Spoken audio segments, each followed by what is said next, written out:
Bienvenidos amigos, somos Punto y Aparte, su programa con nuestro invitado, el magistrado Gustavo Sosa Izagirre del Tribunal Supremo Legítimo de Venezuela. Vamos a tocar un tema interesante porque la situación de la crisis hemisférica ha ido tomando un giro que se escucha últimamente en la mayoría de los medios, en los comentarios de los actores políticos, y es la palabra terrorismo. El terrorismo o la declaratoria de un Estado como patrocinador del terrorismo tiene consecuencias dentro del derecho internacional y puede ser esgrimida por muchos países como una amenaza a su seguridad nacional cuando tienen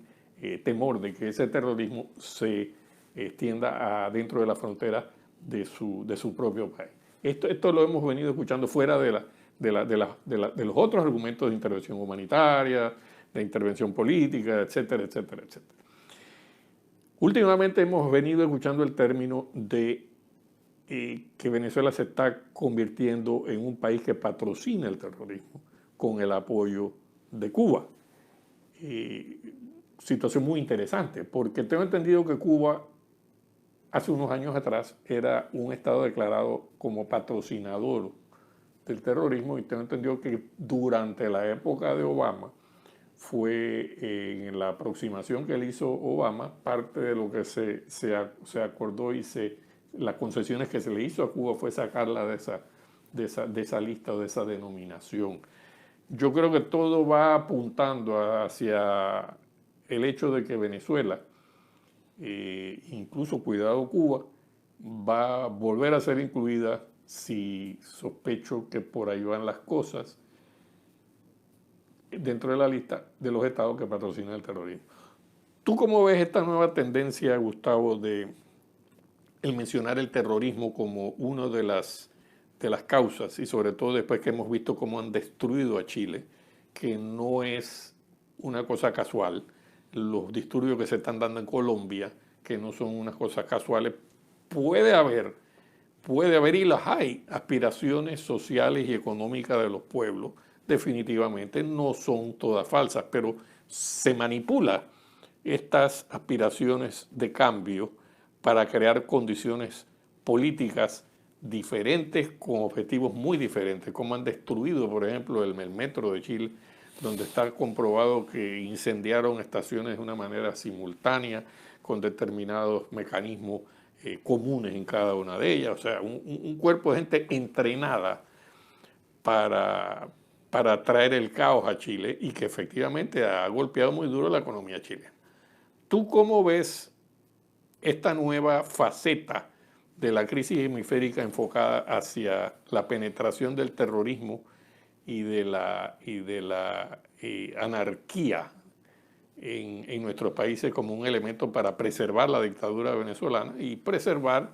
el modus vivendi cubano que tiene ese país con respecto a los subsidios que le da Venezuela? Perfecto, muchísimas gracias. Casualmente en el último programa estuvimos hablando de la sentencia y la invocación de las normas internacionales que permiten, en el último caso, pues siempre hay que ver la actividad violenta como una última instancia, o la intervención como una última instancia. Lo deseable es que las sanciones produzcan la eyección de un régimen dictatorial, pero dadas las características, la fisonomía que tiene el régimen venezolano de ser un régimen con pruebas, porque ya las hay, por eso activamos la Convención de Palermo, por eso es que con fundamento a la responsabilidad para proteger y las razones de orden humanitario que la sustentan, autorizamos hasta la intervención internacional humanitaria de Venezuela, porque hay una actividad claramente demostrada de orden delictual. Hay lesa humanidad, hay genocidio por hambre, miseria, pero además de eso hay implicaciones, porque vimos que una vez de la reunión de finales del año pasado del Foro de Sao Paulo en Venezuela, se activó una actividad terrorista internacional del régimen venezolano como patrocinador, como herramienta de difusión para toda la América de una actividad terrorista que convierte al régimen automáticamente, no solo en un régimen dictatorial de concepción marxista con implicaciones del fundamentalismo islámico y la yihad, sino además de actos terroristas probados, porque los venezolanos incluso, que fueron detenidos en Chile, en las declaraciones, pues hacen hasta ver que efectivamente ellos recibieron hasta subvención económica para trasladarse y realizar esas actividades de protesta, que ya no solamente fueron de protesta, sino que se convirtieron en actos violentos que produjeron desestabilización en países democráticos donde sus autoridades son electas constitucionalmente por la voluntad soberana de cada uno de esos pueblos. Vimos lo que aconteció en Ecuador, vimos lo que aconteció en Colombia, y precisamente Bolivia. en Bolivia, y precisamente por eso se realiza la cumbre recientemente, hace escasamente en Bogotá de 10 días, de la cumbre antiterrorista, con la finalidad casualmente de aportarle, darle un elemento de prueba a toda digamos, la conjunción de factores que demuestran que el régimen venezolano no solo es un régimen dictatorial, sino que adicionalmente es un régimen delincuencial que forma parte es la cabeza de un tentáculo de crimen estructurado transnacionalmente. Y precisamente por eso invocamos la Convención de Palermo. Y se activa casualmente el TIAR con estos fundamentos, el Tratado Interamericano de Asistencia Recíproca, con la finalidad de tener un arma ejecutora, digamos una herramienta, por no hablar de arma, una herramienta ejecutora de la activación, si es necesario, de ir forzando a través de sanciones y de la progresividad de actos de fuerza que no necesariamente impliquen una guerra ni una intervención, la salida del régimen de Maduro, porque hemos visto que por esas características terroristas de difusión del terrorismo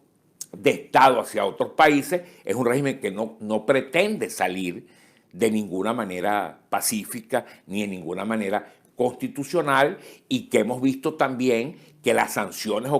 han debilitado al régimen, las sanciones de los Estados Unidos, de la Comunidad Europea, pero dado que son sanciones individuales, precisamente para los funcionarios de ese régimen, ellos se aferran más en tener como una cueva de protección a Venezuela, y entonces precisamente por eso es necesario activar estos mecanismos que permiten y posibiliten y faciliten que se pueda aplicar en el supuesto que no quedó otra alternativa, la activación de la intervención por razones además de terrorismo, como lo hemos visto en la gira que comenzó en Bogotá de Guaidó, y lo que él se ha referido como fundamento de la preocupación que el gobierno de Venezuela es un gobierno delincuencial y que en definitiva está practicando y está probado los actos de terrorismo de Estado para lograr el apoyo de la comunidad a las acciones todas que se tengan que tomar para liberar a Venezuela, a América y al mundo entero. Muchas gracias, Gustavo, por tu aclaración tan precisa de en qué consiste este nuevo elemento, fuera de los problemas humanitarios, fuera del intervencionismo, fuera de etcétera, etcétera. Y el nuevo elemento que nuevamente se presenta a la comunidad internacional. Ya los argumentos y las fundamentaciones o fundamentos jurídicos para resolver la crisis venezolana por una acción internacional están en la mesa planteados. Lo que hay ahora es la negociación política, que aún continúa en espera de que se pueda evitar eso que tú planteas, que es una salida traumática en lugar de un aterrizaje suave. Ahora, lo importante, dos palabras, sí, que lo de Venezuela podrá, a lo mejor es una cuestión de días más, de semanas más, lo que sea, pero lo que está viviendo Venezuela, el desenlace va a ser irreversible. O sea, yo veo que ya en el mundo entero la comunidad internacional está comprometida. Yo considero que sí, ya no son 1960, donde se consolida un régimen comunista en el medio de las Américas. Las cosas han cambiado mucho y yo creo que lo que tú dices es cierto y esperamos que sea así. Muchas gracias, amigos, por haber compartido estos momentos con nosotros. Somos Punto B Aparte. Si te gusta, dale like, suscríbete y sobre todo comparte este programa. Muchas gracias.